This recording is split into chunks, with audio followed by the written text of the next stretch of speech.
Hello YouTube, it's Final once again, bringing you another build video. This time it's for Corruption Mutation tanking.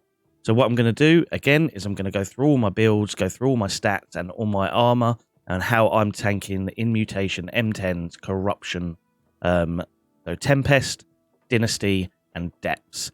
So this is my build and my equipment for when I'm running these dungeons. So without further ado, let's get into it and let's go through my weapon build. So the main one is the sword and shield, obviously. What I'm running here is I am running on Shield Rush, Defiant Stance, and Reverse Stab. Obviously, these are the main things for your tanking abilities.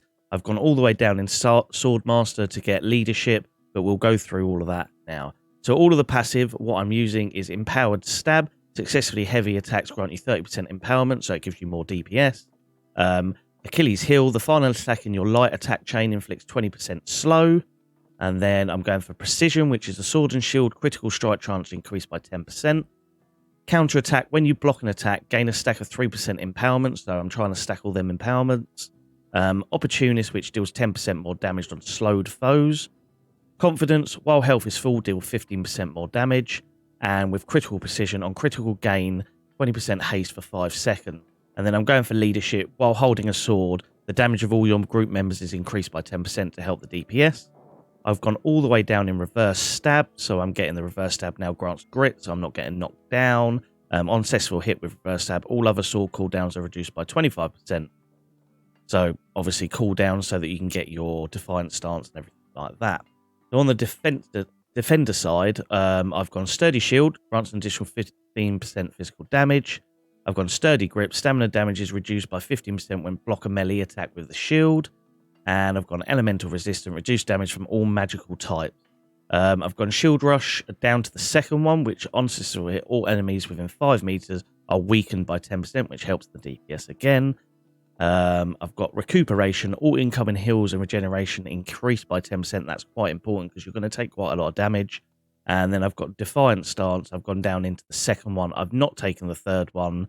That it heals you 15% because I don't feel that you need it, especially with our healers.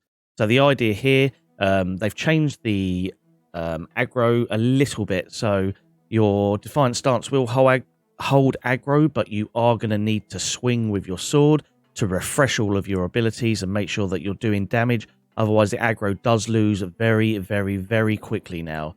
So with all of these, it's really good. With your Shield Rush, that does gain you a lot of aggro as well, so using that a lot is pretty decent. Reverse Stab is going to refresh everything, and swinging your sword is going to refresh everything too to get Defiant Stance up.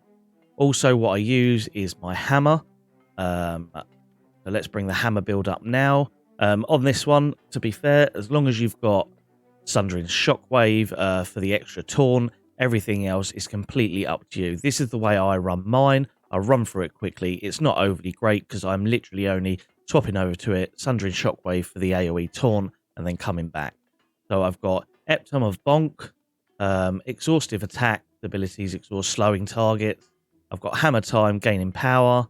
I've got Hardened Steel, add grit to the Warhammer heavy attack, and I've got Power Through Pain. I've gone all the way down in Wrecking Bolt. I've gone all the way down in Shockwave, and for the passives over here, I've got Increased Damage Absorption.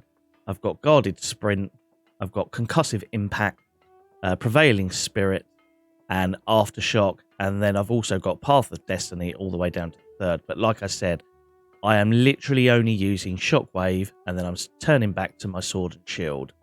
My attributes. So the way I'm running is I'm running 300 strength, so that I've got grit on my light and heavy attacks, which is important so you don't get knocked back and you don't lose the aggro again. And I'm running 276 because I'm running Carrot Cake, which gives you 24 strength and 16 stamina. And I'm running 195 con with the 16 constitution on the Carrot Cake. Going to take me to 211, which is perfect. So let's have a look at my corrupted gear and what I'm running and where you can get it from. So at the moment, I am running nearly the full Expedition Captain's kit. So I've got the feet, legs, hands, and chest, which you can all get from the last boss in Depths. These are really, really good with the physical aversion, refreshing, and corrupting ward. I'm running all of them. And then I've got the Arboreal Tempest Helm, which you get from Tempest, which gives me some elemental aversion, refreshing evasion, and Corruption Ward. I'm running full nature damage because at the minute it's a nature affliction in Dynasty, and that's where we're running at the moment. For my shield, I've got Fortified and Shield Rush, Sturdy Energy, and Sturdy. These are your main perks for your shield. I would like to have a Corruption Ward on here as well for a legendary, but I'm a cheapskate, so I've just gone for these.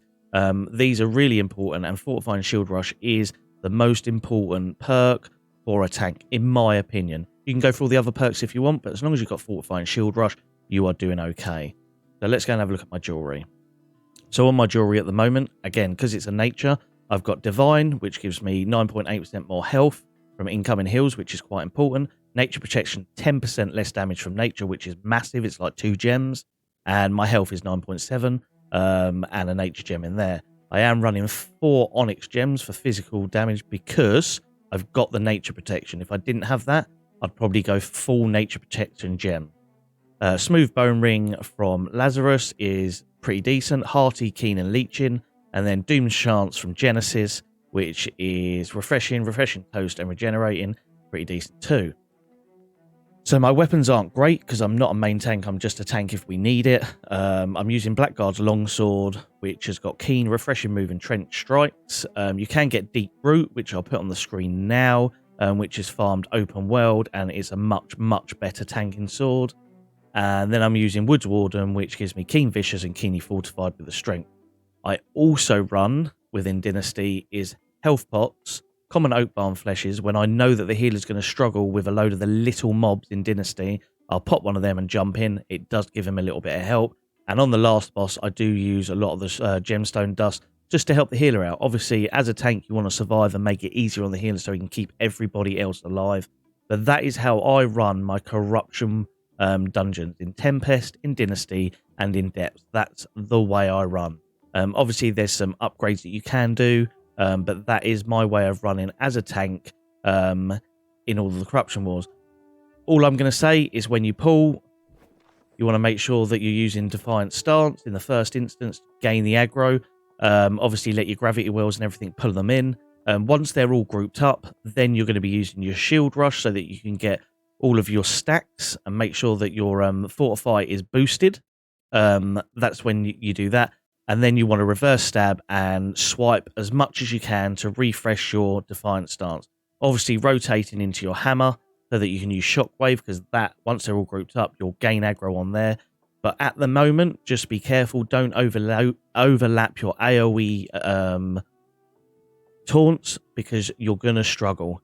If you overlap your AoE taunts, they overlap and they don't work. So you'll only get the one AoE taunt and the other one won't work, to make sure that you're timing them correctly. Also, what I forgot to say is make sure that in both your weapons, you're running a Carnelian gem, which gives you the taunt activation skill on the trees.